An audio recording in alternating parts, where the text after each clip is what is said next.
ஒரு கேள்வி கேட்கலாமா? கண்டிப்பா. கிறிஸ்தவர்கள் பொங்கல் கொண்டாடலாமா? கொண்டாடக்கூடாதா? ஏங்க எந்த பண்டிகைக்கும் வராத ஒரு கேள்வி இந்த பொங்கலுக்கு மட்டும் ஏங்க வருது? ஏன்னா பைபிள்ல இருக்க அறுப்பின் பண்டிகையோட இது ஒத்து போகுது இல்லையா?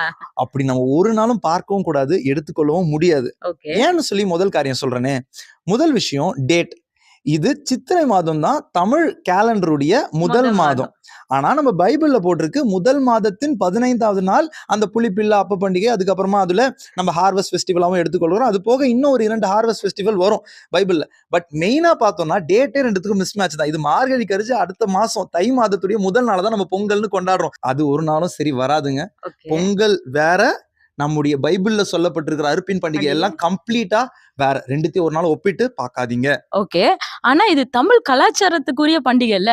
நம்மளும் அத கடைபிடிக்கலாம் இல்லையா? முக்கியமான விஷயமே இங்கதான் இருக்கு. கலாச்சாரத்தை பின்பற்றுறதுல தப்பு இல்ல. சாரி போடுறோம், நம்ம வேஷ்டி சட்டை போடுறோம், அதெல்லாம் தப்பு இல்லைங்க. கலாச்சாரம் என்னைக்கு வழிபாட்டோடு ஒத்து இருக்கோ அப்ப நம்ம விலகி இருக்கிறது தான் கிறிஸ்துவர்களாகிய நமக்கு அது ஆவிக்குரிய வாழ்க்கைக்கு நல்லது. ஓகே. இந்த காரியங்கள் ஏன் நடக்குதுன்னு நான் சொல்லி தெரிய வேண்டியதில்லை. அவங்க பொங்கல் பண்டிகையா அவங்க சூரியன் அதாவது சிருஷ்டிப்பு இப்படிலாம் எங்களுக்கு உதவிச்சுன்னு சொல்லி அதுக்கு தேங்க்ஸ் பண்றாங்க. நம்ம சிருஷ்டிகரை கொண்டாடி கொண்டிருக்கிறோம், அவரையே நம்முடைய வாழ்க்கையில பின்பற்றி கொண்டிருக்கிறோம். சரிங்க, இந்த நாள்ல நான் இயேசுவுக்கு நன்றி சொல்றேன் அப்படின்னு சொன்னா ஒவ்வொரு நாளுமே இயேசுவுக்கு நன்றி சொல்ல வேண்டிய நாள் தான். இந்த நாள்ல நம்ம அது செய்யறோம்னு சொன்னா அந்த முறைமைகளோடு நாம் ஒத்துக்கொள்ளுகிறோம், ஒத்து போகிறோம் என்பதுதான் அர்த்தம்.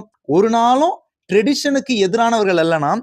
ட்ரெடிஷனோடு கூட கலந்து இருக்கிற அந்த வழிபாட்டிற்கு விலகி ஜாகிரதையா நம்முடைய ஆவிக்குரிய வாழ்க்கையை பாதுகாத்துக் கொள்வோம். ஓகே. ஆனா நம்ம அவங்க பண்டிகையில போய் நிக்கும்போது தானே அவங்க நம்ம பண்டிகைக்கு வருவாங்க. ஓ, இப்படி நீங்க ஆதாயப்படுத்தலாம் நினைக்கிறீங்களோ? முதல்ல நம்முடைய ஆத்மா நமக்கு ரொம்ப முக்கியம். ஆனா அதே சமயத்துல எப்ப தெரியுமா ஆதாயப்படுத்த முடியும்? நேபுகாத்நேச்சருக்கு முன்பாக அவர் நிறுத்தின பொற்சிலைக்கு முன்பாக எவ்வளவு பேர் முட்டி போட்டாங்க. ஆனா முட்டி போடாத 3 பேரை வைத்துதான் தேவன் யார் என்பதை அவருக்கு காண்பித்தார். நேபுகாத்நேச்சர் சொன்னார், எப்பா இவங்க தேவன் தான் அப்படின்னு யாரை பார்த்து சொன்னாரு? முட்டி போடாத அந்த போடாத 3 பேரு. இன்னைக்கும் கூட நீங்க யாருடைய மனசையோ அவங்களுடைய உணர்வையோ அன்னைக்கு புண்படுத்திடாதீங்க. எப்ப நீ என்ன இப்படி பண்ற அப்படி பண்ற அப்படின்லாம். ஆனா அதுக்கு பின்பாக கொஞ்சம் முடிஞ்ச அளவுக்கு அவாய்ட் பண்ணிட்டு அவங்க கிட்ட அதுக்கப்புறம் எடுத்து சொல்லுங்க, இந்த மாதிரி எங்க தேவன் இப்படிப்பட்டவர், நேசு இப்படிப்பட்டவர்னு சொல்லி பாருங்களேன்.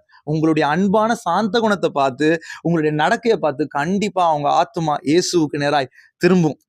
அவங்களையும் கர்த்தர் உங்களை ஆதாயப்படுத்திக் கொள்ள உதவி செய்வார். ரொம்ப முக்கியமான ஒரு காரியம் என்னன்னா, இன்னைக்கு லீவ், நம்ம ஒரு காரியத்தை செய்யலாம்.